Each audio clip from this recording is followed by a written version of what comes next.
Lâcher complètement son mariage, une transformation intérieure. Confie ton sort à l'Éternel, mets en lui ta confiance et il agira. Psaume 37, verset 5. Dans certaines périodes de crise conjugale, une expression revient souvent dans les enseignements chrétiens sur la restauration du mariage, lâcher complètement son mariage. Cette phrase peut sembler choquante ou même contradictoire. Beaucoup de femmes l'entendent comme un appel à abandonner leur mari, renoncer à leur foyer ou arrêter d'aimer leur conjoint. Pourtant, cette expression possède un sens beaucoup plus profond et spirituel. Il ne s'agit pas d'abandonner son mariage, mais de changer complètement son attitude intérieure. Quitter le contrôle, la peur et l'obsession pour remettre Dieu à la première place. Une question de cœur avant tout. Selon cette approche, le véritable combat ne se situe pas seulement dans les circonstances du mariage, mais dans le cœur. Lorsqu'une femme ou un homme traverse une séparation, une distance émotionnelle ou une crise conjugale, il est naturel qu'il ou elle pense constamment à sa femme ou à son mari. Peu à peu, cependant, le conjoint peut devenir le centre absolu de sa vie, sa principale source de bonheur, sa sécurité émotionnelle, son obsession quotidienne ou même son identité. Ces enseignements expliquent que le problème commence lorsque le mari prend une place qui appartient à Dieu seul. Lâcher complètement son mariage signifie alors retirer son conjoint du trône du cœur afin de remettre Dieu à la première place. Ce changement intérieur ne supprime pas l'amour pour le mari ou la femme, il transforme plutôt la manière d'aimer. Un amour moins possessif, moins dépendant et moins contrôlant. L'un des points centraux de ces enseignements est l'abandon du contrôle.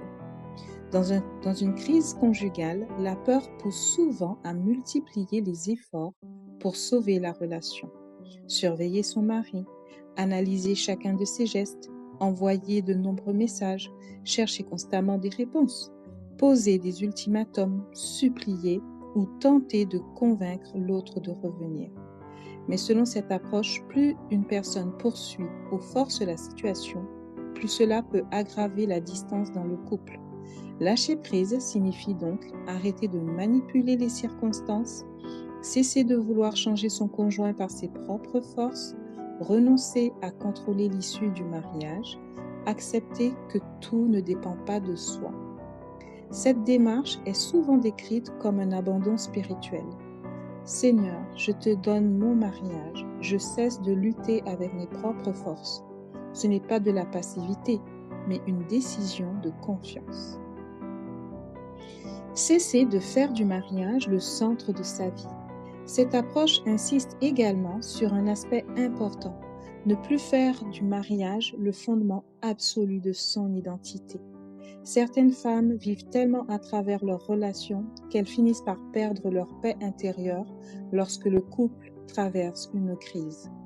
Toute leur joie, leur valeur ou leur sécurité semblent dépendre du comportement de leur mari. Il devient alors nécessaire de laisser partir la peur de perdre l'autre. Renoncer au besoin de posséder son conjoint, arrêter de vivre uniquement pour sauver la relation et retrouver une relation profonde avec Dieu. Un témoignage résume cela par cette phrase : « Laisser partir le désir de posséder mon mari ». Dans cette perspective, aimer son conjoint ne signifie plus le retenir à tout prix, mais apprendre à aimer avec liberté et confiance. Remplir le vide par Dieu. Une idée essentielle revient souvent. On ne peut pas simplement enlever son mari du centre de ses pensées sans remplacer cet espace par quelque chose de plus profond. Sinon, le vide émotionnel devient encore plus douloureux. Le véritable lâcher-prise n'est donc pas seulement une séparation émotionnelle du contrôle, c'est aussi un rapprochement avec Dieu. Cette période devient alors une invitation à développer une vie de prière sincère, retrouver sa paix intérieure, chercher son identité en Dieu, apprendre à dépendre spirituellement de lui et laisser Dieu transformer le cœur avant même les circonstances.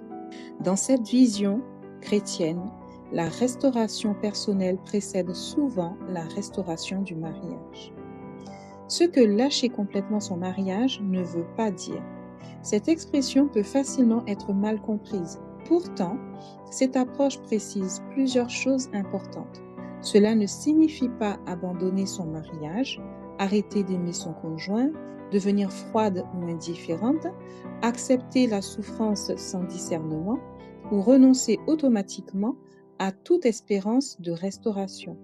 Cela signifie plutôt aimer sans dépendance excessive, espérer sans obsession, faire confiance sans contrôler, prier sans forcer et remettre l'issue finale entre les mains de Dieu.